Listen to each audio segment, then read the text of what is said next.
Well, welcome back to another episode of Lorcana Chats. I am Chris, aka Questing for Lore, and in this episode, I'm going to be featuring a chat with a member of the Lorcana Goons competitive team, Kevin. We talk all about his extensive background with TCGs and some of his thoughts about content creation and how he approaches competitive play. Sound good? Well, let's get to it.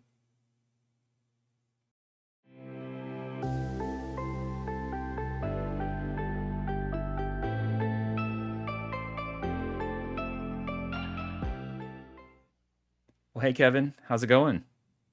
It's going good, Chris. Thanks for having me. I really appreciate you and what you're doing for the community.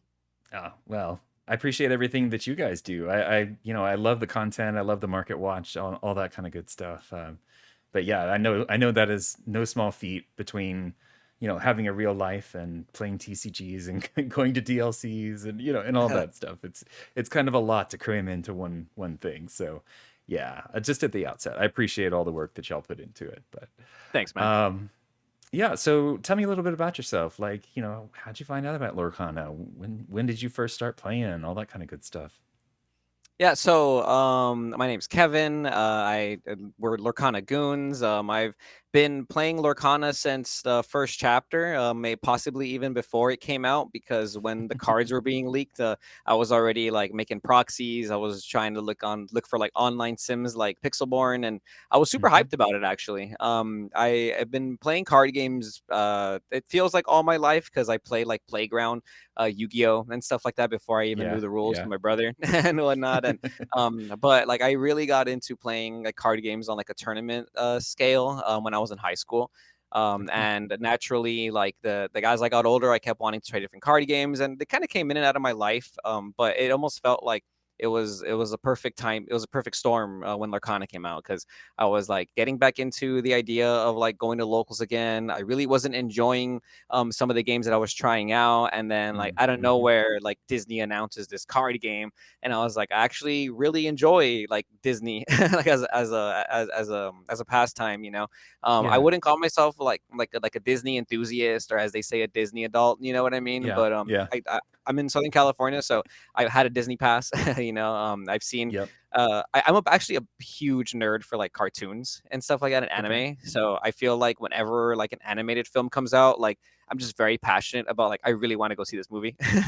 Nice. So I've seen a lot of the Disney franchises, so it felt pretty natural for me to just be already like invested in it. But yeah, like Hmm. I've been playing since the first chapter, and I haven't stopped. Yeah, yeah. Oh, cool. Yeah, I know there's a lot of people that I talk to that are in that kind of same situation. They're like, "Oh yeah, we heard about it beforehand." And like I just my previous episode was with the Illumineers, and they were another one of those content creators that were just like right there from the very beginning. Even before anybody knew what inking meant or, what that little lore symbol was all about. That was Yeah, yeah, that's crazy. that was such a fun time too, because the way they announced Lorcana was like they revealed these cards for a trading card game, and they didn't reveal any rules, they didn't reveal Hmm. like anything about it, and there was so much speculation. And I remember being so hyped about it, thinking like, oh, what do these diamonds mean? Like, what is the difference between the number cost on the spiral? And if you've played like other card games, you can kind of like compare and contrast like Lorcana to other ones. And one of the big ones that I noticed was like, oh, these look like Hearthstone cards. I don't know if you're familiar with Mm-hmm. Hearthstone. Yep. And like that game was like a game that I say like got me through college, you know, because that was just a I was playing that on my phone, playing that on my laptop for a very long time. And when I started seeing the Lorcana cards, I felt the same way. Like, wow, if this is what I think it's gonna be, then I am super hyped for it. And it turned out that a lot of the speculation that we had was on the nose. So that was pretty cool to see.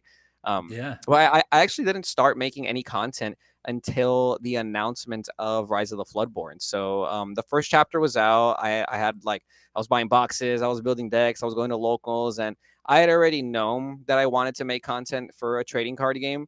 Hmm. In fact, I actually have an old Yu-Gi-Oh channel that's still on YouTube. For Oh, okay. anybody who knows the hidden lore.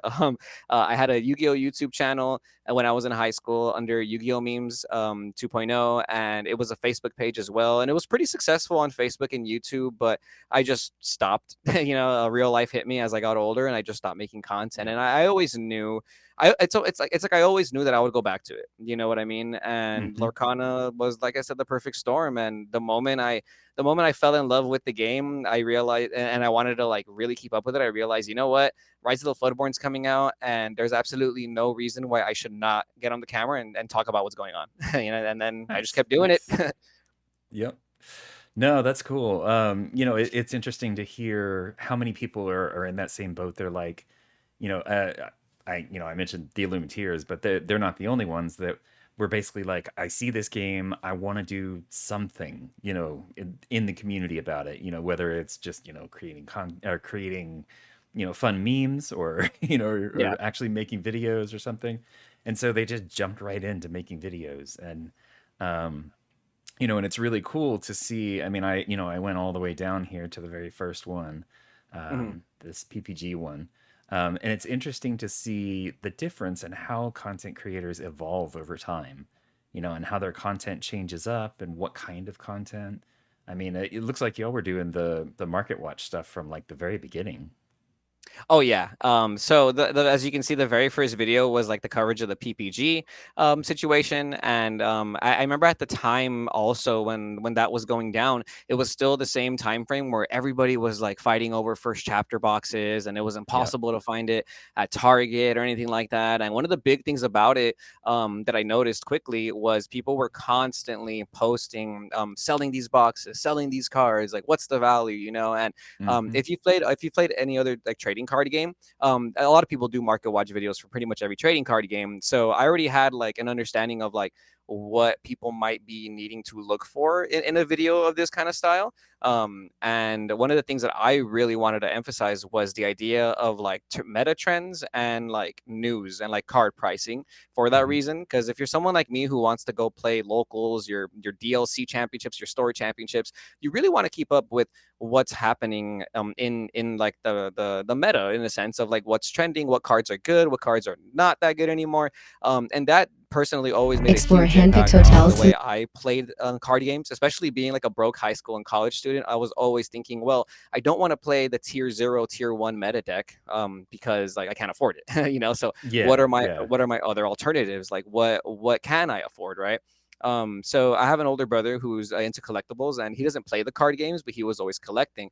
And one of the things I noticed immediately was he was always on TCG Player scrolling. He was always on eBay scrolling, and he was watching different content creators talk about the Lorcana market. And I noticed like none of these people are talking really about singles. Like everyone's just Hmm. talking about the sealed product over and over again, and or the enchanted rares. But like, what about the non-enchanted rares? Like, what about the people who want to play, a budget deck? Like, where do they come in? So that's kind of why I just grabbed the wheel and was like, you know what, I'm gonna add this as the next video. And like literally the next day after we filmed the PPG video, I made a market watch video. And my Nice.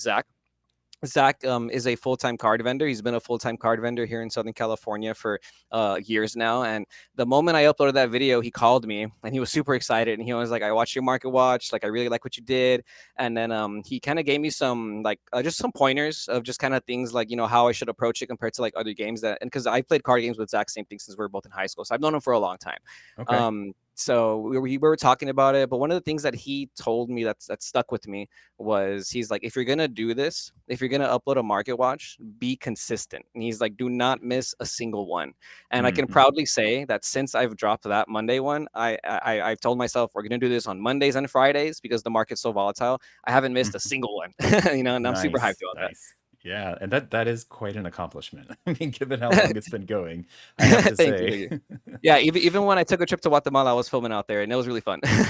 Oh, okay. Did you just took your headset and laptop with you, or would you? Yep, just my headset and my laptop. It's actually funny because when I first started doing the content, all I had was the MacBook and a headset, and I've been able Mm-hmm. to just, I work also obviously, and now I'm a card vendor too, which is a blessing, and I've been able to afford a PC to have this at home, and if I ever do travel to DLCs or whatever, I still have my laptop, so I'm just able to like do it that way as well. So, but yeah, so it's the commitment I think is really important to me. And if you're anybody who's watching this, if anybody wants to ever make content, I think consistency and committing to that is like the key, honestly. Yep, yep, definitely. That plays such a huge part in it. And and it's interesting, like you don't think about it sometimes until, you get into the content creation game, it's like, oh yeah, people are expecting regular updates for, for predictable kind of, content. Mhm.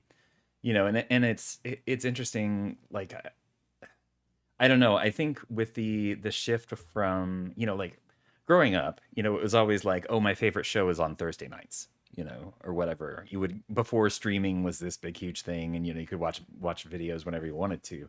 Um, and so you kind of have that mentality. But now, as the world kind of moves into, on demand everything, it's kind of easy to forget that people still want that consistency. They still want to know, okay, it's Friday, I get a new market watch, so they go out there and take a look for it, or watch for the notification for when it comes through. So Yeah, yeah. yeah. I've always told myself, especially since I was a kid, that I wanted my own TV show somehow, whether it was like a Nice. cartoon or something. And obviously, I none of us could have predicted what YouTube was going to become. Yep. So like Yep. I often to remind myself that like childhood me would be really excited that I have a YouTube channel. So that's a big motivator. Another thing too with the market watch that I want to stress is that like I don't look at trading card games as like investments. I know a lot of people do, and there's nothing wrong with that. Hmm. It's just me personally. Like I vote. The passion for me comes from playing the card game, right? So Yep. one of the big things too was that this is a very new game. We had so many people coming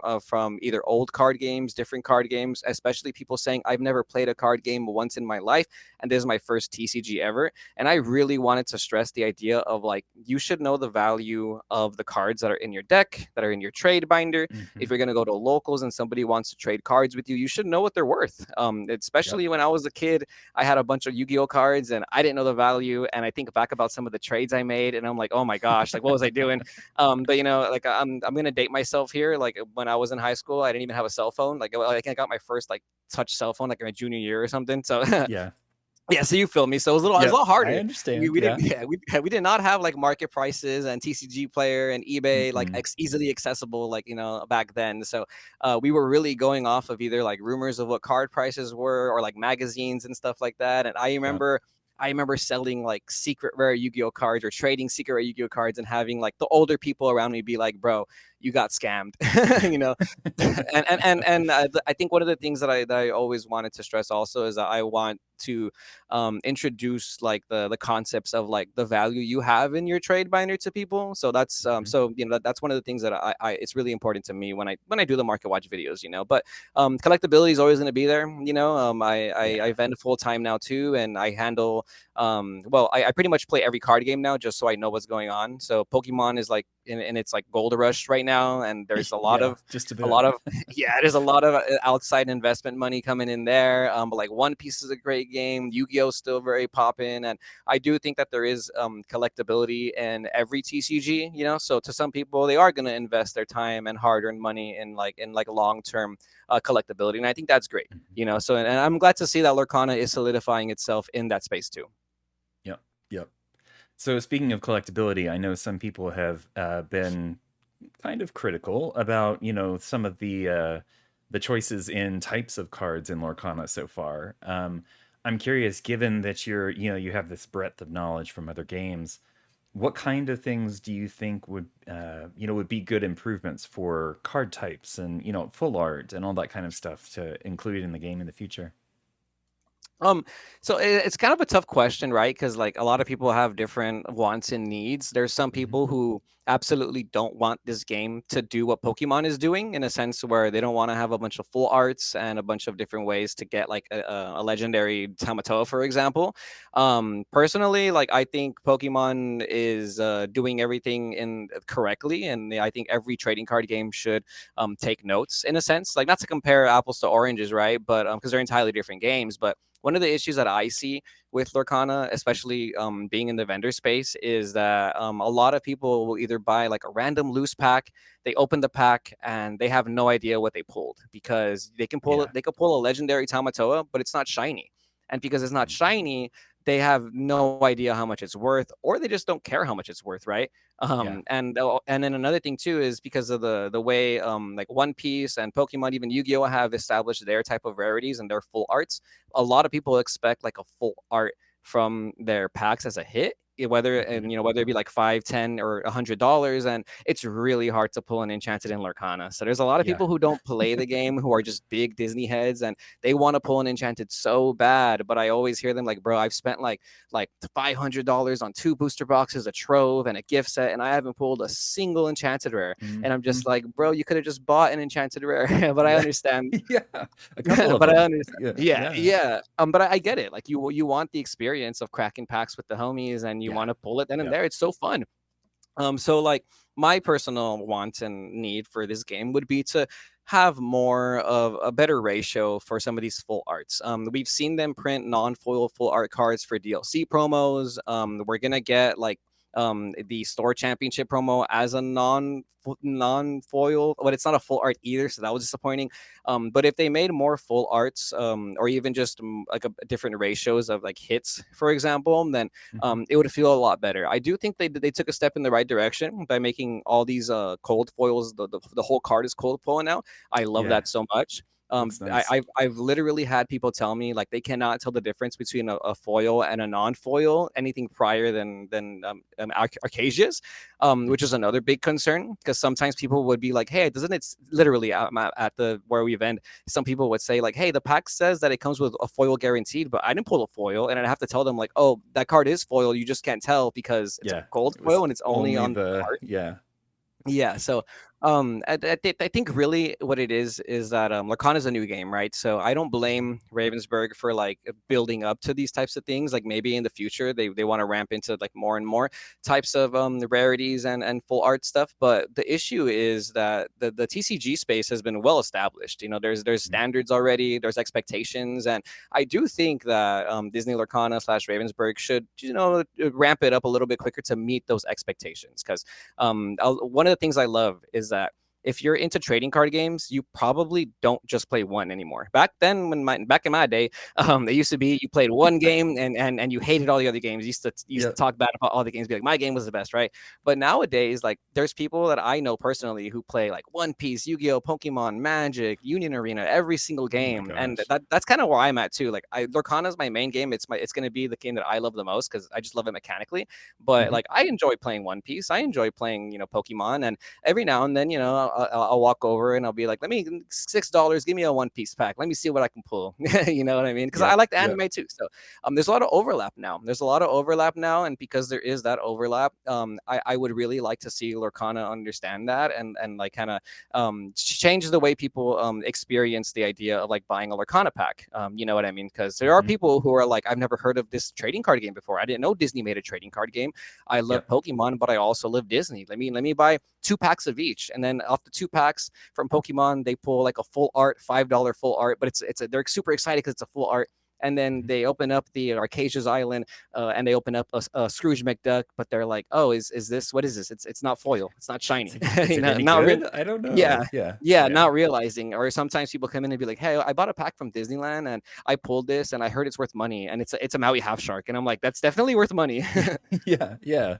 Yeah, that's actually a good point. Without knowing, like, if you're not into the scene, you may not even know where to go to find the value for that kind of thing, Yeah. or have the inclination to do it. It's Mhm. like, well, okay, cool, but now what? So yeah, it's interesting. Like we get so used to being in the community and thinking, oh, I'll just go over to TCG Player and find out the value for it, or lots of people are talking about this in the community, so it must be a valuable card. But for somebody like you're saying, somebody on the outside, it's not as easy to look in and say, oh, okay, I get it. I understand. It's like, sure, you could see the legendary symbol and say, oh, okay, it's a legendary, it's worth something, right? But there are some that are worth quite a bit more than others. Yeah, So, yeah, and it's kind yeah, of hard to notice the legendary symbol. Same thing, like you said, if you're it is. someone Yeah. from the outside perspective who's never opened a Lorcana pack, like you might not know the difference to look at the bottom at the little gold compared to the silver or the gray. Hmm. Whereas like pretty much every other card game, it's going to be dependent on the foiling. If your foiling is extravagant, that's probably the highest rarity, right? Yeah, yeah. Yeah, that's interesting. I don't play any other card games, TCG games. I played Magic way back in the day, um but yeah, it's interesting to see how that kind of relates. I didn't really realize that was kind of a correlation between them. I thought it was similar to, to Lorcana. It was like, okay, they just have foil versions of the cards, or they have, special versions that you might get, but I didn't realize that it was, related to the value, or related to, is it related to like the relative power of the card too, or is it just kind of like, it's very rare, it's a, it's an expensive card, and so it looks expensive. Yeah, it kind of depends too on the game. For example, like Yu-Gi-Oh does this thing where they'll release a really powerful meta card, but they only Hmm. release it in one rarity, and it's, let's say, legendary, right? But in Yu-Gi-Oh, they don't release it in foil and non-foil, so you can only get it in the foil max rarity. So the card ends up being like $100, and there's no if, ands, or Okay. buts. It's like that's it, right? So what I really do appreciate Lorcana for is that they do release these cards in foil and both non-foil. So if you want to spice up your deck and play some like shiny Maleficent and Monsters Dragons, you can spend $80 on each one and you'll have a shiny, beautiful Lorcana high rarity deck, right? But if you Hmm. don't want to do that, you can just spend $15 instead on each dragon, and that's still, you're only paying about like 20% of that foil price, right? And that's a really good thing in my opinion to keep like the metagame alive. Obviously right now we see the Tamatoa being a $50 card. It's kind of off-putting, but Hmm. you do have options. You can play the $400 enchanted rare, you can play the $70 foil, or you Yeah. can play the $50, or you can mix some other decks, right? Yep. So I think that's really healthy for that. Pokemon does a very similar thing where every card comes in a low rarity and a high rarity. The biggest difference is that Pokemon being the biggest IP in the world, like some of the cards that aren't meta relevant at all can be more expensive than some of the most meta impacting cards because people just might like that Pokemon more, Hmm. which is really cool, and that speaks really big volumes to the collectability of the game. A lot of it is artwork based too. Yeah. There's some cards that are just shooting up in price every other month because the artwork is beautiful. You know what I mean? And nobody plays them in the decks, but it could even just be that they just like the way the card looks. And then there's some overlap. There are some cards where it's like, wow, this card is like a tier 0 card, like it's really good in the meta, and Hmm. it has like this super beautiful artwork. But if you don't want that artwork, you could just buy the non foil cheap one. Yeah. Yeah. Well, cool. All right. Well, cool. Thanks for a little background there. I appreciate that. Yeah, of course, Um, of course. yeah. So I do want to talk some more about the content that y'all create. Besides just the Market Watch, y'all also have, you said player interviews, and like deck evaluations. I guess that's probably not the right way to put it, but like No, going yeah. through different decks, meta decks, and everything, and tier lists and all that. I'm curious. So, how have y'all thought about like what content that you want to create for the channel, and any other sources that you have? Yeah, so personally, like I try and look at it from like a couple different lenses. First of all, like if I'm not having fun, I don't want to do the video, right? So like Yeah. I definitely enjoy what I do. I definitely want to be in the zone and in the mood. But I also try to look at it just from a sheer like black and white, let's say business media perspective, for lack of a better term. Hmm. And I do pay attention also to what other content creators are making and what they're posting. And I don't try and like copy or anything like that, but I definitely try and take notes and think like, well, what's trending? Like, what are people watching right now? What do people really enjoy, right? And let's say one of the big conversations right now that's happening is this idea of like paywalls and Metafy, Hmm. and certain big players using like Metafy, and hey, buy my course, buy my videos, stuff like that. And I think that's great. But it's already telling me that there's a big demand for non paywall how to play videos. And Yep. that's something that I'm going to start working on very soon, just to let you know. And I've come to that conclusion not based off of any viewerships or anything like that, or how much views certain videos get, but just for the sheer idea that I can see a clear demand for it. So that's one of the things I try and focus on. Like, what is there a demand for videos? There's always going to be a demand for keeping up with the prices. So I feel like that's something I Yep. always want to do. And I kind of treat the Market Watch as like our own little podcast, right? Like a weekly segment where I could just talk about like my opinions on the metagame and like cards that I think are good, cards that I think are bad. I really like covering like the meta in the sense of like tournament decks and stuff like that. But there's Hmm. like 7 content creators who do it, and there's some Yeah. Yeah. and some of them do it way better than me too, like admittedly. So I have no issue with that. So at that point, I kind of think like, well, like how often can somebody watch the same video? Like how often can somebody watch 4 different content creators talk about the same tournament, right? Hmm. So I can think that can get a little boring, and it does show in the views. Some of the tournament videos we do don't get as many views as the market watch, but every now and then, like I'll make like a tier list video or this video, and it'll get like 10K, 12K views, right? Yeah. So that kind of tells me immediately that like the gameplay for this game is extremely it's really strong, like the gameplay aspect of it, like who's playing, what decks, and stuff like that. Um, so yeah, I try and look at the YouTube studio stuff too, and look at the analytics, and think like, okay, well, my market watch videos are plateauing at like this, so I have to get a little bit more creative with the other videos I'm doing. And like Mm-hmm. I also don't want to be like just the market watch channel. You know what I mean? Like I want to Yeah. be as Yeah. involved in Lorcana as possible, because like I said, I love the game. So I've been adding like live streams to the repertoire, and I've been trying to commit to live streaming at least twice a week, just so I can get more gameplay stuff in there, because I think at the Hmm. end of the day, it's a trading card game, and playing the game is like the passion of mine, right? Yep. So although I do try to look at it as like what's going to get the most views, you know what I mean? I very much try and apply certain things to it. One of the things that I tell myself too is that I don't want to do like bait content. I don't ever want to do like Yeah. controversy content. So like let's say what happened at nationals with the cheating scandal, right? Hmm. um a lot of people were telling me, "Are you gonna make a video? When are you dropping a video about the cheating thing?" And I just refuse to do it.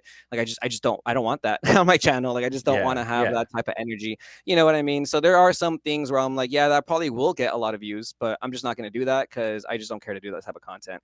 One of I definitely want to stress that we're a family friendly channel. I want I literally want families and children to be able to watch the videos and then be like, cool, I'm learning about Lorcana. And I don't ever want to ever have like some type of energy where it throws that off, right? And it's not to like to paint like a false picture of like what's going on in the community. Like there's just plenty of content creators that will talk about that stuff, and I just don't feel like that's the space that I want to have on the channel. So there's Yep. stuff like that dictates the type of content we make too. Okay. Yeah, it's nice to be able to have kind of a space you can make your own, you know, to be Yeah. able to say, okay, okay, this is, this is what we're going to do, this is what we're not going to do, and use that as kind of the framework for, what kind of content you want to create. It's cool to see that, you, like a lot of other channels, are kind of, they're more diversified in their content. Like you said, you're not just the market watch guy. You want to have other things that draw in other types of players and other types of, viewers that want to see, different types of content. But yeah, no, that's great. As someone who kind of does the same stuff for for all of my videos, I can definitely understand how the variety can help, it to where, you're not just coming to that channel for one specific thing, you have the option. And it also helps, I'm sure, leading from one video to another. They've got all the YouTube stuff where it's like, you can say, and if you're interested in this, go over to this video and like point to the the corner and Yeah. link to another one. And there's all sorts of interesting things that you could do with the platform that, um, I think especially if somebody who's new to content creation just doesn't know that much about. So, Yeah, I definitely think that I have also a little bit of not an edge, but I have a decent amount of experience with just creating content. Like I said, I had the old channel before for Yu-Gi-Oh. mhm. And I paid attention a lot to like the way the media cycle works. I actually wanted to get into like journalism and news. I went to school for journalism, but Oh, it okay. just wasn't for me. So like video game journalism was like my next route, and it ended up becoming trading card game journalism, right? Okay. All right.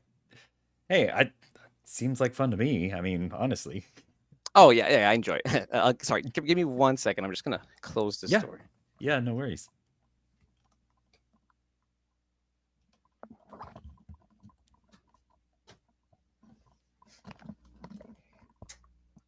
Sorry about that. I got the puppies in the house too, so I don't want Uh, them to like make any noise in the room while you know over here. yeah, no, Um, no, I totally get it. Yeah. No, but yeah, cool. like I really enjoy what I do, and I feel like I was taught a type of way in terms of like my college experience on how I think media should go, and I think being genuine in what you do is like just super important, right? So like you said, like yeah, I do have this ability to kind of cultivate the space that I want in the channel. And it's been good. Like it's been really fun, and I really appreciate the community that has been supporting, especially. Yep, yep, definitely. We are benefiting greatly from having a great community around the game. So, Hmm, hmm. so I'm curious. I always like to ask other content creators. So, if you had advice for somebody who was just starting out, or somebody who's been doing it and is trying to look at how to kind of level up their game, what kind of recommendations do you have? So I get this question a lot actually, and I love answering it because I feel like it's like free advice, right? It's like something Yep. really important, and also I want to add like one of the things I learned in college about like media is like you have to have a plan. Hmm. You have to be consistent, and I think executing that plan is really important if you do it all the time. But my favorite piece of advice is just don't be afraid. Like don't worry about like the minuscule things, like how does my voice sound, how is my lighting, how do I look on camera, like how fast am I talking. People tell me all the time I talk way too fast, and that's just how I am. And on camera, off camera, like I have a lot of energy. So Yeah. Yeah. but I feel like I've been able to also use that to my advantage, because part of the reason why I have so much energy is because I'm just passionate about what I'm doing and what I'm saying. And it means a lot to me that people still stick around. And yeah, I've learned really quickly that like people do not care what you look like. They don't care what you sound like. They're not going to care like if your voice cracks and or something like that. Really all they care about is that you have an opinion, and they can watch your opinion, or they can watch your stuff, and like you said earlier, they can consistently rely on the fact that you're going to be there Hmm. when they want to watch your stuff, right? So for sure, like consistency is key, and then don't be afraid to hit that upload button.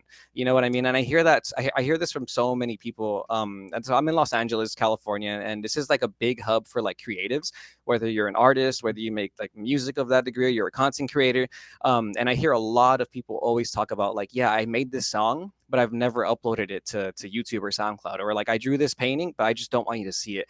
And like it always breaks my heart when I hear that kind of stuff, because I just feel like you as an artist, like us as content creators, like we put so much into this project, like you should share it with the world. Like people want to Hmm. see it, even if it's like one person, 10 people, 100 people, like people will want to see it. And I just like, if I really want to like let people know, like if you want to make something, let it out into the world. And I think it's a beautiful thing to do. So like yeah, and so that's a huge thing of mine, is sometimes I make videos, and I'm not like 1,000% satisfied with how it came out, but I still upload it, and I tell myself, you know what, like I'll do better the next time. And that I think that's Yep. what's important, is like to let yourself know, and then critique yourself as well, if because you're not going to be perfect right off the bat, and people are going to leave Yeah. some mean comments like your audio is bad, or this is sucks, or you did this wrong, and that's fine too. So you got to have thick skin. I've taught myself how to just ignore a variety of comments. And sometimes it's also a double-edged sword, because there's times where I don't reply to comments because I'm like, I don't want to look at the comments for this video. People are gonna be mean to me or something.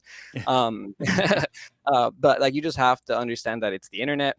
People are gonna be very Yep. vocal behind a keyboard, but that's fine too. Everyone has their opinion, and at the end of the day, I think if you're just putting out like the energy out there, like it's gonna be reciprocated to you in the best of ways. So like if you want to be a content creator, like just like they say, like just do it. Don't be afraid to hit that upload button, and but also pay attention to like the little key things of what other content creators are doing, and not Hmm. necessarily copy them, but take notes. You know what I mean? Like Yep.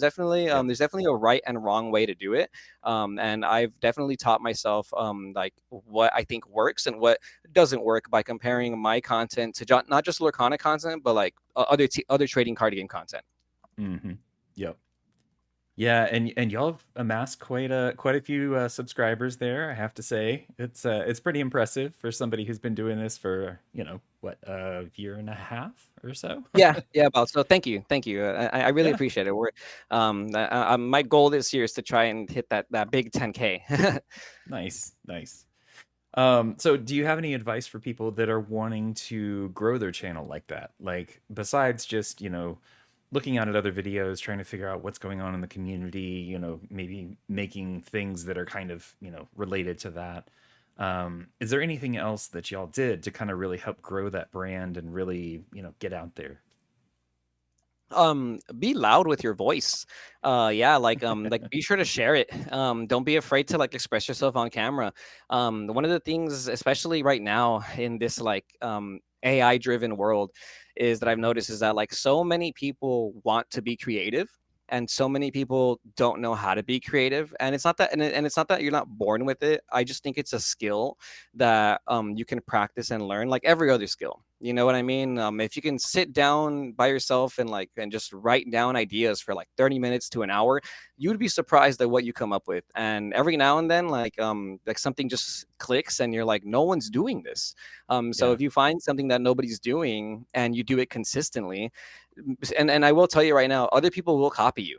Other people will copy your content, and then sometimes it's a little disrespectful, but to me it's like, you know, imitation is a form of flattery, and if you're copying what I'm doing, that means I'm doing something right. So even if you're not getting as the same amount of views as some of these other content creators, like start, you know, just keep it up, keep going, share it around everywhere, share it with your mom who doesn't play Lorcana, share it with your classmates who never heard of card games before. Yeah. You know, yeah, and ask, and even ask them for support, like shamelessly let them know, like, please hit that like button, please hit that subscribe button, because every Mhm. little bit helps. And we always hear this stuff about the algorithm and whatnot. And really what I think social media is about is this idea, like you said, of like having a presence where people can reliably go to your account, go to your channel, and be like, hey, they've uploaded something new. Heck yeah, I want to see it. Whether it's Instagram, TikTok, YouTube, like if you're just constantly putting out content there, it's gonna get views. You know, there's times where I get notifications on like my TikTok and my Instagram on some stuff that I've uploaded like 5 months ago, and it's like so and Yeah. so liked your video, and I'm like, wow, this person saw my video from like 5 months ago, and I didn't even think that this would still be relevant now. But people, you know, it's the way the algorithm works, and it's because Yeah. like these social media platforms, they know that you're committed. They can see by the amount of activity you constantly put out there that Mhm. this is a committed channel, and it'll at least push you in the right direction. So I think that helps a lot. Nice. Nice. Cool. Well, speaking of kind of speaking up and getting your voice out there, I think it is a pretty clear indication of who you guys are, given that the lovely black and white shirts are easily easy to be spotted at DLCs and different events. So I'm curious, where did the name originally come from, the Lorcana Goons? Yeah, so it's actually a story behind it. Was literally at my cousin's house with my friend Aiden, who has a Pokemon channel now under Bag Plays Games. I recommend people go check that channel out too. And my cousin is the person who taught me how to play card games. So Okay. he's my best friend, and we hang out very often, and we play all the card games together, etc. So we were just hanging out in his house, and I had already told them about Lorcana, and this is around the time where we were all getting back into like Yu-Gi-Oh or One Piece, and just kind of learning the card games again, and just being like, oh, should we go to regionals, blah blah, right? And I remember sitting at his house and scrolling through my news feed and seeing that the Lorcana account had released the entire card pool. And I was like, Mm, whoa, like all of a sudden we went from knowing 15 cards to knowing all like, what is it, 200 cards from the first set. yeah. And I pulled out my phone and we each went through every card, just being like, what does this do? What does this do? How does this work? Like, you can play this with this, right? And Yep. the moment the moment we got to Goons, like as soon as I scrolled and I saw Goons, I picked up my phone and I just looked at them and I was like, Goons, like what the heck? Like it was just so funny to me. Like I just, because on top of like Goons being like just like on top of it catching me off guard, we had already had like an inside joke in a sense with the word goons, because like I live in like LA County, and you know there's some interesting activity out here, and I'm very much into rap music and rap culture. So you know that word comes up a lot and stuff like that. So every now and then, like whenever we'd see some sketchy activity, we'd be like, dude, there's goons out right now, like that's crazy, you know. Things like that. And one of the things I immediately like that kind of caught my attention. I was like, dude, like the channel, like I had already told him like we're gonna make a channel out of this, blah blah. So I had said like, dude, Lorcana Goons, that's the channel name. Like there it is, Goons, you know. And I always looked at it as like, yeah, Goons has this like negative connotation in a sense where people use it as like, oh, you're like an underling, or you're like a bad person, or you know, Yeah. you're out there doing like nefarious activity. Or even in like certain music culture, it's like, yeah, these are my goons, like they're gonna get you, you know. So I wanted to kind of make it as a spin on like, well, like we're Lorcana Goons, like we're out here, like we're gonna win the locals, like we're gonna win the tournaments, you know, like we're Hmm. like not like evil, but like we're gonna dominate the scene because we're goons for Lorcana. Yep. Yep. Nice. Nice. Yeah, and for those not familiar, it's the Lorcana Goons is not just the channel, it's also a competitive team. And hence the shirts and everything and talking about DLCs and all that. So the kind of we were talking a little bit before, kind of the two main folks on at least on the media side is you and Zach, correct? Yeah. Okay. Okay. And so how many other folks are involved in the Lorcana Goons now? Yeah, so we have about 10 players total, which I also Okay. look at as like ambassadors for the brand, like people who I think are good players, like but also people who I know I can trust to where if somebody plays against them in a tournament, they're gonna have a good time. You know what I mean? It's not gonna be Yeah. anything disrespectful. So there's about like 10 to 12 players that like I either from Southern California and from other states that we've gotten to know from other card games, where we can proudly like tell them like, hey, wear this jersey, wear this shirt, and you know, we'll be really excited for you to represent us, which is really important to a lot of us. It's there's been some ins and outs of the team. Dinkan Pham, the DK, very notable Hmm. player. He was nice enough to basically join our team up until he had better offers, and we knew from the jump that he's such a good player, such a well known player that we couldn't offer him like, you know, what other people could offer him, but because we knew him from Yu-Gi-Oh. It started off as like, hey, we're gonna go to this DLC, come room with us, and then it ended up being we're all playtesting together. And then, you know, we asked him like, hey, do you want to represent Lorcana Goons like for the time being? And it would mean a lot to us. And he's a really good guy. He's a really awesome player, and he's a very trustworthy person too. So that means a lot to me. And then we have some local Lorcana Goons also, where we have them represent us locally in that sense, because I don't get a chance to play all the time at locals either. So there is like a necessity, I think, to get the name out there still. You know, some people might Hmm. not recognize the channel either, so I always give people stickers too, to just be like, give out these stickers when you go Nice. play. It's really awesome. But yeah, like I really like to stress that it's not just about like how good you are at the game. Like I just want people to represent the brand also, because at the end of the day, like we're passionate about playing the games, and you know, and then for some people to have like some DLC day twos or some invites to nationals is always nice too. Yep. Yep. Definitely. Yep. So, what would you say at this point is one of the biggest accomplishments of the team? So I do want to give a huge shout out to Jonathan Martinez. He's one of the guys that has helped us a lot with some of the branding for the channel and whatnot. And we met him at locals, literally, and he just started like being such a good friend to us.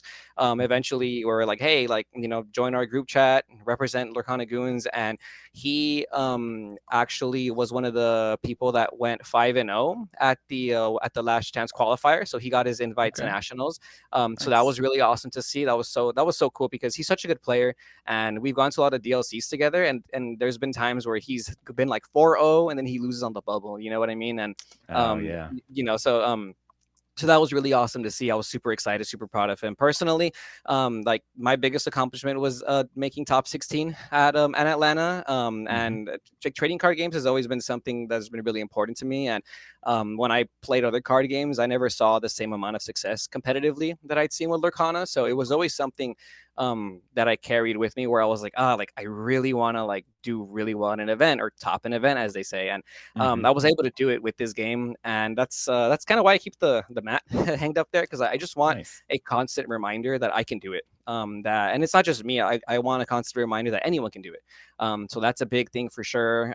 There's a couple other players that have done really well too at local tournaments. Shane Downey, Zach Stone. I was super excited when Hmm. Zach made his day too. I think it was at DLC Vegas. I was super hyped for him because he's had a lot of success in like other card games too. He was this close to going to the World Championships for Yu-Gi-Oh, back in the Okay. day. And I know that he's very competitive at heart, so I was really happy for him too. And then watching my cousin, the one I talked to you about, Hmm. he got his first day two at DLC. I think it was Seattle. And my cousin isn't someone who likes traveling for card games, but he's personally one of the best card game players I've ever seen. I love playing with him. I love picking his brain. He's like 10 times better than I am. But one of the things is that I feel like he does lack a little bit of confidence. So like Okay. seeing him play it out, and then watching him, because I was able to like stand there and watch his last round. And when he won his last round to lock in his day two, I was just so happy. Like I gave him the biggest hug ever, and I literally Nice. screamed like in front of everybody. I was like, "This guy taught me how to play card games." Like I was so happy for him. Yeah. So and it's the first of many. It's going to be the first of many for sure. So those are some like pretty big. Those are some pretty cool accomplishments that I hold like dear to my heart right now with the Goon Squad. Nice. Nice. Yeah, it's interesting to see, we think about when we're playing the game, it's like, you're thinking through strategy and thinking through, how your deck's going to compete against other decks. But there's so much of the game that's just like this mental game too. You kind of talked about a lack of confidence, and, it's interesting how, and you can see this pretty easily with people that are very new, like, because Disney, Lorcana is a, first TCG for a lot of people. And I know that there's people that are like a little shy about, even going to locals and, getting out there and playing with other people. So it's interesting how much of it is a mental game too. You're not only are you trying to read your opponent while you're playing, but you're also like trying to make sure you're right in your own head. I'm curious, what kinds of things do you do before you play, maybe at a DLC or something, to kind of get in that right headspace? Yeah, I want to preface this by saying that I'm not the most like confident person myself all the time either. We Yeah. all have Yeah. our We all our do. struggles Yeah. with our mental. And I do feel that like sometimes card games can put you in the wrong headspace. So I personally have an issue with going to play locals out of just sometimes anxiety. Like there's times where Yeah. I don't want to drive, or I don't want to go out in public and play, and I just feel nervous for some reason. But for whatever reason, like I always tell myself, like it's going to be worth it if I go to a DLC or like a big tournament. I always remind myself that there's winners born every minute. And I think part of that, part of being a winner is you have to put yourself in the position to win. And I Hmm. do have this saying a lot too, like so whenever I lose a game or something, I tend to try and identify like, where did I lose? Did I lose because I misplayed, or was it out of my control? So oftentimes you'll hear me say like, I lost to myself. Like I didn't necessarily lose. My opponent was great, did the right plays, but I lost to myself. Like I got nervous. I forgot something. I missed something, and I did something that I shouldn't have done. Hmm. And back to the question about like how to get into the headspace. Like I guess one of the things I do is definitely take deep breaths. Like I have to like literally like Yeah. sometimes like just walk off to the side and take some deep breaths and look in the mirror and tell myself like, you can do this. I can do this. Like there's no reason why me as a person cannot do the same things that like somebody else, like let's say Zan Sayed, Ding Kanfam, Zach Bivens, these huge players. Like there's no reason why I cannot be as good as them today. And I always remind myself card games are part lucky as well. Like sometimes Yep. I could just be more lucky than my opponent. So I just got to make sure that I like remind myself that I also have the potential to be this level of player, right? And I do want to be a champion. I do want to win a DLC national something, and Yep. I always tell myself that it's very possible. So definitely, I guess some people would say manifestation, right? Like fake it till Hmm. you make it, whatever. But for sure, deep breaths help me a lot. Like even those basic anxiety tools of like picture like a box opening and closing again. I have like a certain type of music that I definitely enjoy listening to hype myself up. Whether it be like jazz music or rap music or alternative or something.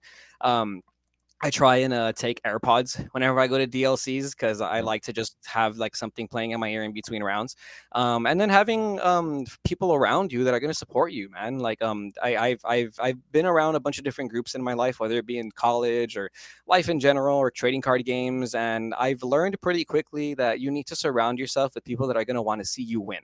Hmm. If you have friends in your circle that aren't excited for you when you win a locals, when you top an event, then those people are not gonna help you get there.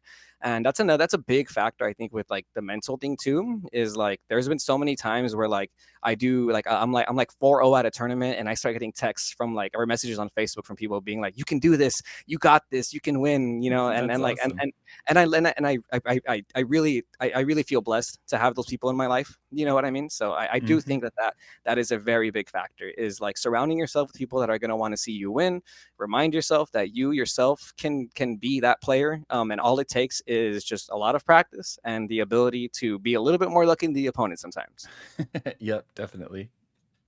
So I'm curious, and a lot of people don't like to talk about this necessarily, but um, can you think of a time where it was like a big disappointing loss for you, and kind of how you reacted and what you did to kind of, build yourself back up afterwards?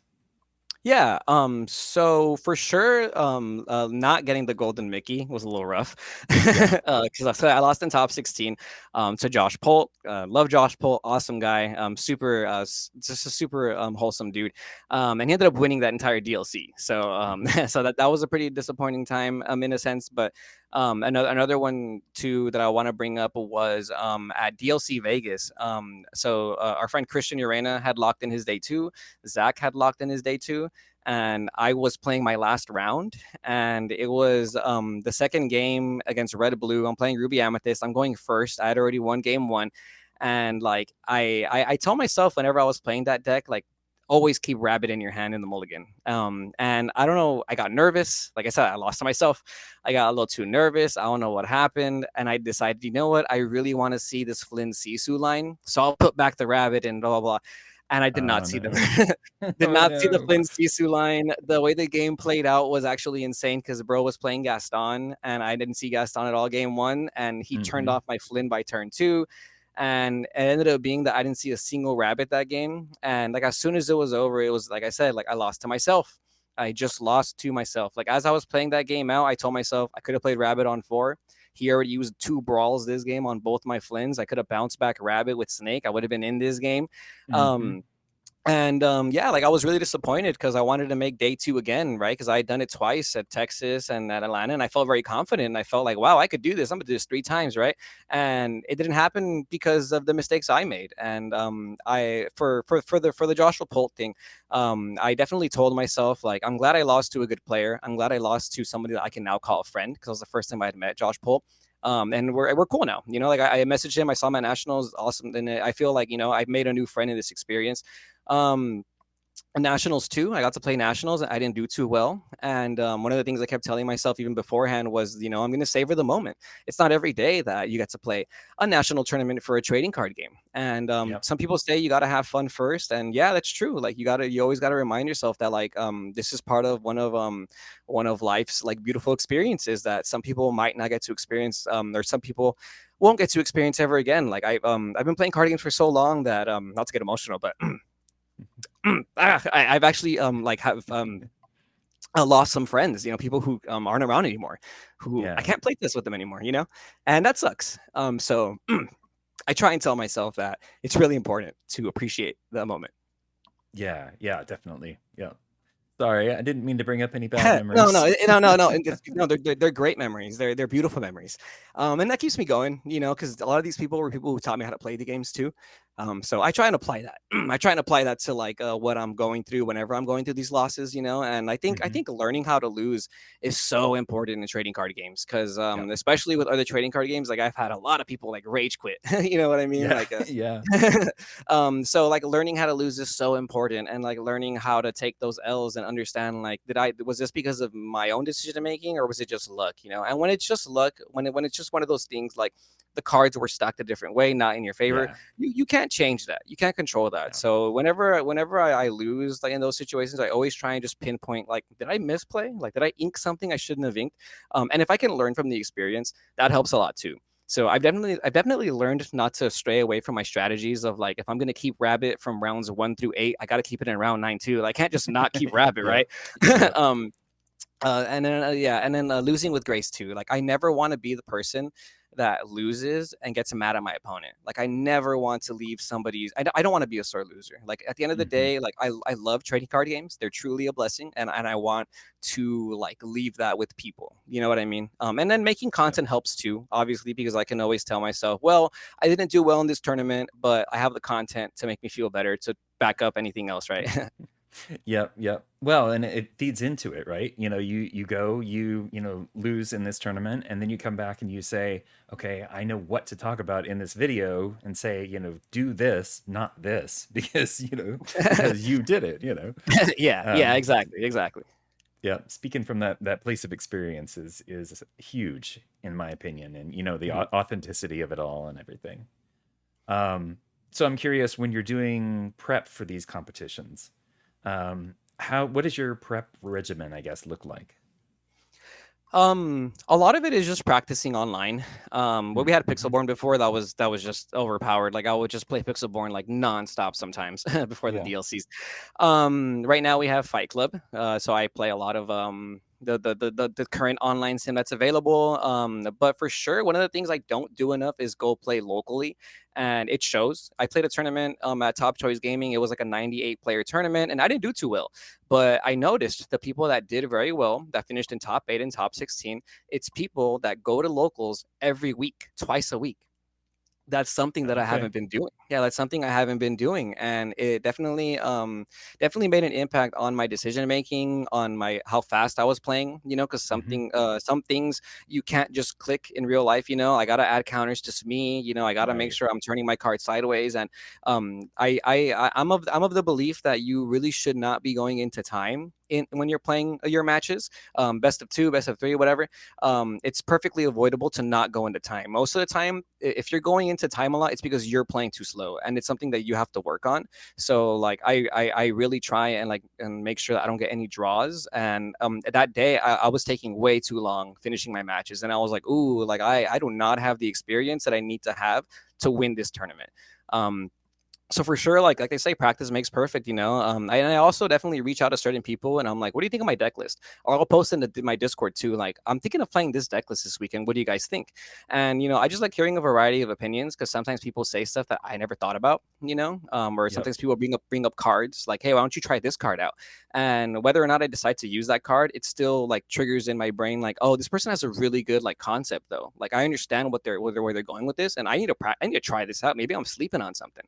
Yep. So practice makes perfect, for sure. And then what I do like about the content that I make is that I keep up with a lot of deck lists, and constantly weekly videos of like what's topping these local tournaments. So that Hmm. information is so key, especially like for me, it's like a double whammy, right? I make the content, but now I also know like what your deck list probably looks like, right? So if you're gonna Yep. ink Yep. let's say a Nala turn one and play a Daisy, you're 90% probably playing the Trinidad deck right now, right? And if you're gonna play Popsicle, play Bell, there's a world where you're probably not playing blue red. You're probably playing blue steel, because most blue red Hmm. decks are not playing the Bell right now. Sometimes that does bite me in the butt because I make the wrong assumption, But there's some times where, like at this one time at a tournament, I did really well out. The first card my opponent inks is it calls me, and he plays a broom, and I said it all out too. I was like, "Oh, you're playing the Huh. Ruby Amethyst Burn deck." And I already knew what he was playing. Yeah, that's exactly what he was playing, and that makes such a big difference in like what I'm gonna ink, what I'm gonna play, and stuff like that. So having that Yep. information is so like beneficial to me sometimes, and I always tell myself like, oh, making content just makes me a better competitive player too. So why would I ever Yep. stop? Yep. Exactly. Mhm. Yep. And if you're not making Yeah. the content, definitely watch the content creators, and pay Yep. attention to all these deck lists, because like you get to see the spice that people are playing. And what's cool about Lorcana is that we haven't had a ban list, we haven't had a rotation, so there's so many cards in the card pool. Hmm. So you can always surprise people, which is really nice. But like it's really important to also pay attention. Like, oh, this person inked the Benja and they played a Mulan turn one. And like, what decks play Benja? Well, really, the purple steel deck is the deck playing Benja right now, or maybe they're playing the Kiwi deck because the Kiwi deck plays Mulan right now. So it's going to be one of those two, and then my decision goes from there, right? Yep. Yep. Yeah, and I like what you said about, sharing deck ideas and everything. I personally have benefited from that kind of thing where it's, you hop into a Discord or even just, out on Twitter or Blue Sky or whatever. Um, you just post the image, off Dreamborn or something, and you say, this is what I'm thinking about playing. always get responses. It seems like it never fails. People are like, oh, this looks like fun, or have you tried this? Like you were saying, getting card suggestions that you just may not have thought of because we've got, what is it, 1,500 cards now or something? It's like, it's Yeah. already such a huge set of cards. Yeah. That, I know there's people out there that can just like, just immediately remember every single card that's, it's out there. Um, but yeah, it's interesting to see, the openness that people are willing to share, their ideas for the decks that you put out there. And there may be something that, like you're saying, you're looking at meta decks and looking at popular ones, but there could be one that somebody's seeing a lot in their locals that's not being played on a wider scale. And they're like, oh, hey, have you thought about this? This person's playing it locally and it's doing really well, or I'm playing it locally, it's doing really well. So Mhm. it's interesting when we kind of grow together, I guess. So. Yeah. And it's important. Like, I'm definitely of the belief to not gatekeep information. And I definitely think that you're gonna gain more from hearing people's opinions on your deck than you would from keeping your deck a secret and not showing it to anybody. Yep. Yeah, and I talked to Harlan Sweetie a couple of episodes ago, and it was interesting. I kind of like his approach to it. We briefly touched on the whole Metafy thing with the guides and everything earlier. But his approach was, yes, I'm creating these guides, but also, it's not as distilled down, but I also provide that as content on my channel. Hmm. So that it depends on how you want to consume it, you're still getting the same information, but if you prefer it this way, there's just a little bit extra. Which I think is a really cool idea, to be able to, like you're saying, to still have it out there. Everybody learns from it, but Hmm. the person that's putting in the work potentially has another avenue that they can provide for that. So, Oh yeah, um, and I also want to mention that I love the fact that Metafy exists. mhm, Because if mhm. you would have told me 10 years ago, 12 years ago that there's going to be a website where pro trading card gamers can make a living, I would have said you're lying. I would have said there's no way anyone's going to turn this into anything other than a hobby. Because back Yep. then I wanted to be like a pro Yu-Gi-Oh player, but it wasn't realistic. And Yeah, I, I yeah, I just I appreciate the media landscape. I appreciate like the internet so much for that because yeah, there are a lot of people who put so much time into this, and if they oh want, yeah, if they make good content that is like articles that you want to read to be better, then it's something just worth it. And I got to give a huge shout out to like Kendall Burdett. He had mhm, posted a Ruby Amethyst guide. I think the week of Atlanta, if I'm not mistaken, when it first happened, and I bought his guide and I read it because I've always respected him as a player on Pixelboard. So I was like, I know this guy knows what he's talking about, and I really want to see if I'm on the right track. And I'm pretty confident in myself on how I play the game. But even just reading something and getting like a second opinion and understanding like cool, we had the same ideas. mhm. I felt even more confident in myself because I'm like I am literally thinking the same way that Kendall Burdett's thinking after reading his guide. And there was little things that I was like, oh, he's thinking about this, and I'm thinking about this, and I ended up like making certain decisions. And I remember because of that guide, I ended up opting to play Teeth and Ambitions and Two Pinocchio in my deck, and it was just so clutch that weekend, right? And because Nice. he had posted at the end like I wouldn't play Teeth and Ambitions now, but it's a card that I'm thinking of, and I was like, well, if you're thinking about it, I'm gonna play it because I want to play that card. You know what I mean? It's a good card. Yeah. Yeah, yeah, yeah. So yeah, like even if you feel like you're a good player and you don't need the guides, I'll tell you right now, you're not as good as you think. Like there's always going to be Yeah. someone better than you. There's Oh always there's yeah. always there's always something to learn. So don't be afraid to like support some of these content creators. Obviously, if it's within your means, but don't be afraid to like buy somebody's guide, even if you feel like you're the best blue steel player in the world. There's always something you can learn, and even if it's just like double reinforcing what you already knew, that is super important sometimes. Yep. That validation is important. Yep. Hmm. Hmm. So I'm curious, as somebody who has played other games, for the future of Lorcana, is there anything in particular, like potentially pulling from those other games, or just something that you would like to see in the future of the game? Could be, in the community, could be the actual game itself, just anything.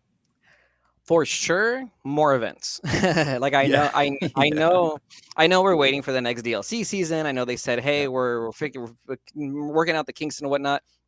Um, but I've already signed up for One Piece regionals. I'm gonna go to Pokemon Worlds as a spectator because I have an itch. I have an itch I can't scratch because there's no like big Lorcana tournaments. Right, right. Yu-Gi-Oh has regional events like every other month in certain areas, so it's Oh, really wow. convenient to be able to go play at Yu-Gi-Oh regionals if you just wanted to. So for sure, I do think there needs to be like way more events going on. Online simulator, an official online sim would just do Mhm. so much for this game. Like it would do wonders for this game. And I know some card game companies are of the belief that like if we make an online sim, people are gonna buy less of the card product, but Right.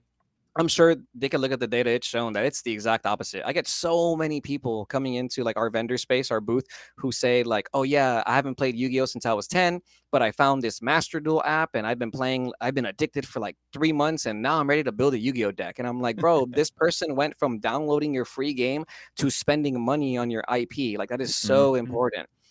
So I think that's like a big thing. But other than that, I think that's pretty much it. I love the game mechanically. I don't know if we need a ban list, if we need a rotation. I think the Bucky errata was cool, and I think stuff like that is perfectly fine, like a perfectly fine precedent. So like I wouldn't be surprised if they eventually are like, hey, we're gonna remove certain cards from the card pool because it does Mhm. get kind of stale to play against Flavor Sham for like 7 months in a row. You know Yeah. what I mean? Yeah, But exactly. that doesn't mean they can't print a new card that is kind of like Flavor Sham. You know what I mean? Or Yep. maybe something like Popsicle. It's a little bit different, you know. So like at some point, if they do apply like a ban list or something, I think that's going to be cool. Or a rotation, would be nice. One Mhm. Piece actually does both. They have a ban list and they just announced rotation, which is very interesting. So like I do think that Lorcana has the opportunity to be the best game in the world in terms of like competitive play mechanically, and because it is the Disney IP collectively too. And I'm pretty confident they're going to make the right decisions as time goes on. I just think that because it was such a new concept for like Ravensburg, they're building up to it, which is fine. I'm very patient and I love this game, so I'm not going to stop playing anyways. But yeah, I think the biggest thing for sure would be I would just really like to see like way more regional style events, even if they're not to the caliber of DLCs, just smaller level events. That'd be awesome. I really like the seeing the Southside Gaming stuff and like the Charlie's collectible Mhm. things because they get like 300 players and that's like a Yeah. regional event. They're You know what I huge, mean? yeah. Yeah, even here in Southern California, the ones we had that were been really big, they've been getting 95, almost 100 players, and that's about the size of like a regional event for some of these other card games in certain other cities. You know what I mean? So Mhm. I think they could do something that's in between a DLC and a store championship, like an event that's Yep. somewhere in between there with some cool prizing. You know what I mean? Yep. Yep. Well, and they've been doing a lot of hiring lately, so, it could be interesting to see see what Yeah, comes up here pretty soon. So, I'm excited. I know. I'm so excited for the future of this game. Yeah, yeah, and, you are not the only one, trust me. I know there's a lot of people that are, right now are kind of like, "Well, we haven't heard much, we don't really know what's going on," "Is the game doing okay?"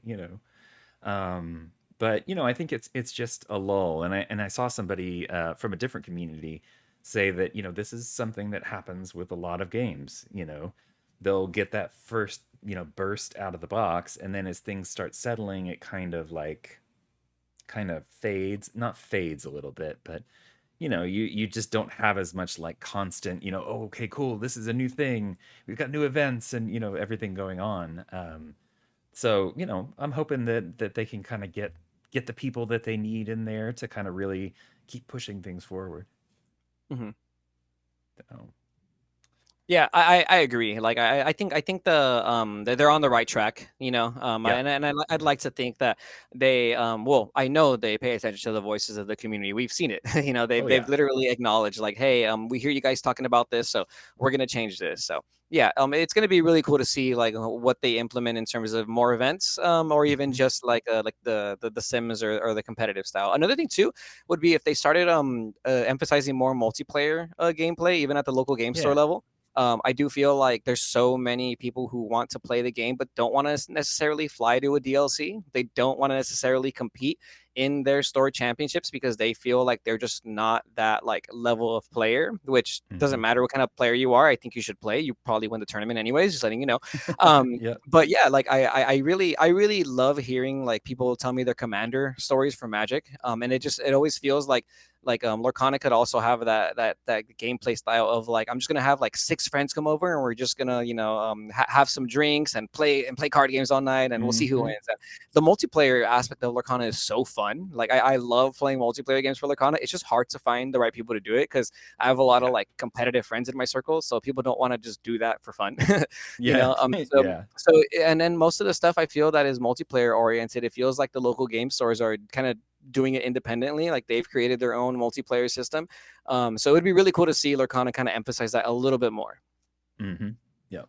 Yeah, that'd be good. And and besides like, the normal version and then Pack Rush and to have multiple options, multiple ways to engage with the game is always Mhm. good. I know there's been some people what do they call it? Oh, heroic, where they're trying to do the same kind of commander thing in Lorcana that Mhm. that they do in Magic. It's interesting to see some of those fan created approaches, kind Yeah. of come up and start catching on. So Yeah. it'll There's be a interesting. Yeah.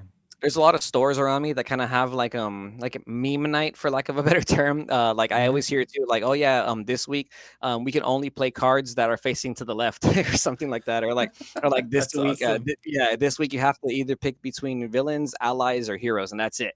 And your whole deck has to have them. Like you can't have anything other than that. Nice. So but again, a lot of it seems like it's something that has been independently made by the shops or something. So Hmm. I think that's cool. But it would be cool to see like the game kind of emphasize that a little bit more. Another thing too, and I get this question a lot. People ask me, what products should I buy if I want to get into the game right now, but kind of like have a chance at like playing locals? Because Hmm. the starter decks are just not it. Like the starter decks, Yeah. it's such a big difference between playing a starter deck and playing a real deck, for lack of a better term, at a locals, right? Hmm. And right now there isn't a single product that I can recommend to people. Um, without me feeling like you're gonna break your pockets trying to make this deck, right? So Yeah. I really dislike telling people you have to buy singles, because that shouldn't be the case. They should. Pokemon does this thing where they recreate like the world championship deck and they print it low rarity and it's Mm. on sale for like 20 bucks. And you can buy like two or three of those, and all of a sudden you're playing the same deck that won the world championship. But because they also do that thing of like mix of rarities, where it's like you could have these super expensive rare, or you could have the same card and just plain. Yep. So it would be really cool if they did this thing where they were like, oh yeah, Edmund Chu won nationals with Ruby Amethyst, and we've created like this Ruby Amethyst starter deck for you if you want to go play locals. You know what I mean? And it comes with like 3 rabbits, 3 foxes, like maybe not like 4 of everything, but it comes with something that you could actually just buy 2 of them maybe and just go play without Hmm. feeling like you're going to get destroyed by somebody's Sapphire Steel deck, Yeah. right? Yeah. Yeah. That's always such a problem. I mean, like I said, it is a lot of people's first TCG. And Yeah. so, they want to walk in and they want to play, but then if everybody else is playing these strong decks, and it's like, well, I lose every time I go. Why would I keep going? Yeah, It's it could be like, it could yeah. be a little off-putting. So I do think Yep. they should also make the starter decks a little bit more competitive, or make like a starter deck pro, where it's like, oh, this is a starter deck for someone who is ready to go play locals. Like you already have the experience of playing your local game store. Buy this starter deck instead.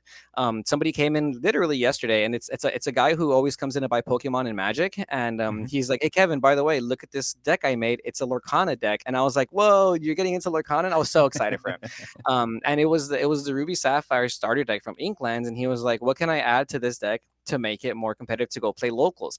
And he's like, "My budget is $50," and I was like, "Honestly, dude, there's not much you can add because everything for that color combo just costs so much money right now." Yeah. Yeah. But what I did instead was like, look, I cracked open one of my Floodborn Purple Steel starter decks because it has Hmm. foxes and rabbits, and I was like, you can have this for free. This comes with these cards, and I kind of separated the Benjes, the Lawrences, the cards that are like meta relevant. And I was like, you have like 20 cards here for this deck. And I was like, now let me build you the rest of the deck real quick. And I took out I gave him some Smees, some Genies. I pretty much worked within his budget of like $45, but he had a 60 card deck ready to go. The only thing he didn't have in there were Strength of a Raging Fires because they're expensive. But Yep. I gave him Fire the Cannons, Storm Ray Johns, Along Came Zeus, you know, like at least a couple copies, and like 2 genies. He had 4 rabbits, 4 foxes, 4 goats, and he was ready to go.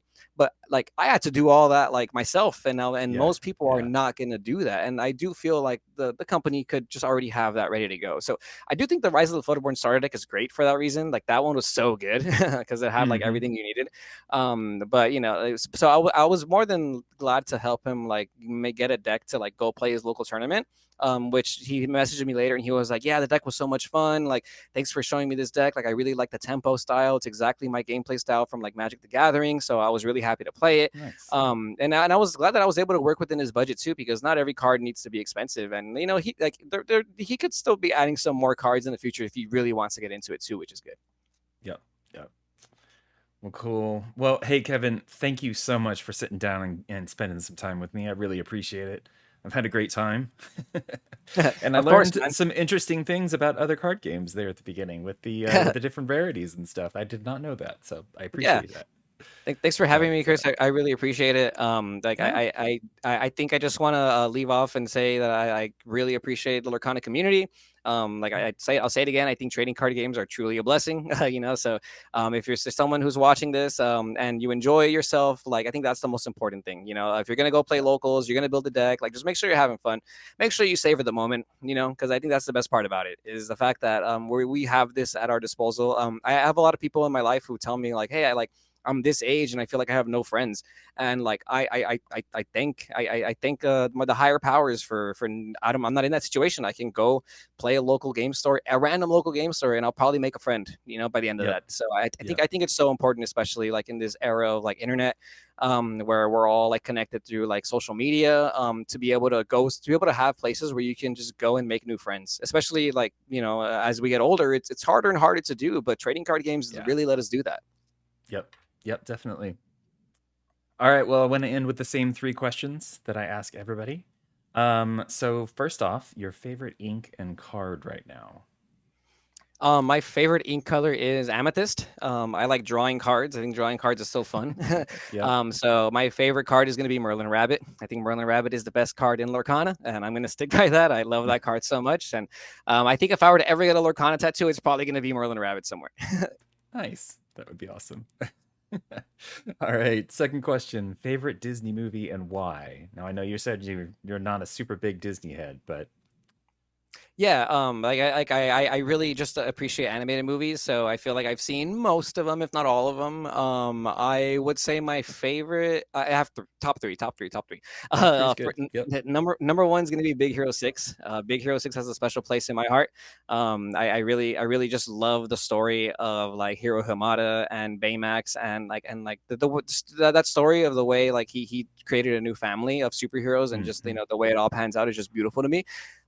Frozen is my next favorite. Like I just have such great memories of watching Frozen and Big Hero 6 with my niece. And now she's a Nice. teenager and she's still cool for Disney. So, you know, but she'll get back to it. You know, I'll teach her Yeah, Lorcana. yeah, yeah. But I think Frozen is such a good movie. I love the soundtrack for that movie, and I feel like that kind of brought me back into this idea of like really appreciating like animated movies when I was an adult, you know. Hmm. And then last, I'd probably say Cinderella. I have just really good memories Okay. of watching like Cinderella on channel something 46 or something with my mom when I was a kid. And I remember her fondly telling me like, "Oh yeah, I used to watch this movie when I was young," and you know, it really let me understand like, wow, like animation is timeless. Like, you know, Yep.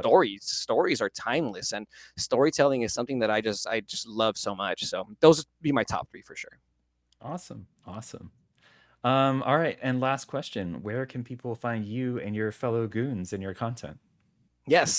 So if you want to keep up with any Lorcana Goons content, market watch, and meta stuff, you can follow us on Twitter, Instagram, YouTube under Lorcana Goons. YouTube is where I'm the most active. I don't really, I use Instagram more like on a personal level. You know, it's just to kind of post when I'm at the vendor space in Carlsbad. If anybody in Southern California wants to come say hi in person, I'm at Ninja Exchange in Carlsbad near San Diego County. And Instagram, Twitter, it's all under Lorcana Goons. So if you guys want to keep up with the content, be sure to follow us there. Awesome. Awesome. Perfect. And I'll make sure that everything is linked in the show notes. So, oh, and you guys also have a Discord, right? Yes, yes, we have a Discord too. It's in the link of in the description of all of our YouTube videos. So, Okay. if you ever want to like chat personally and stuff, like join the Discord, ping me, send me a message, whatever. I'm kind of bad at replying out messages sometimes, but I do try. I will try. But joining the Discord is probably one of the easier ways too, because I really like to be in the deck discussion area and just really see what everyone's cooking. Nice. Nice. Perfect. All right. Well, thank you again so much. I appreciate it. And we'll see you around the community. Of course, thank you so much, Chris. I really appreciate you too, man. Yeah.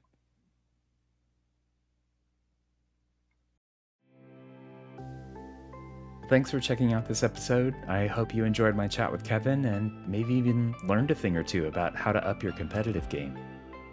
If you'd like more information about the show, head over to LorcanaChats.com. And if you'd like to reach out to the show, you can email us at LorcanaChats@gmail.com. Thanks for listening, and we'll see you next time.